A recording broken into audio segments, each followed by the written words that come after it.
Hey there, what's up? In this video, I'll give you a quick guide on how you can scan a QR code in Proton Mail. So the first thing that you will have to do is ensure that you're using the official Proton Mail website. And now that you're here, now that you've logged into your account, you will go to your settings and just go ahead and click all settings.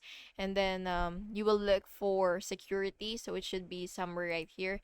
And what you will have to do is you will look for the uh, QR code scanner. So it really depends on the layout of your version. So it should be somewhere right here or like or here. But yeah, once you see your scan QR code scanner, what you will have to do is you will just have to tap the button and then you will scan the code and position the QR code in front of your camera. And then you will just have to confirm the action and follow the on-screen prompts so that you will be able to actually complete the process. And that's it.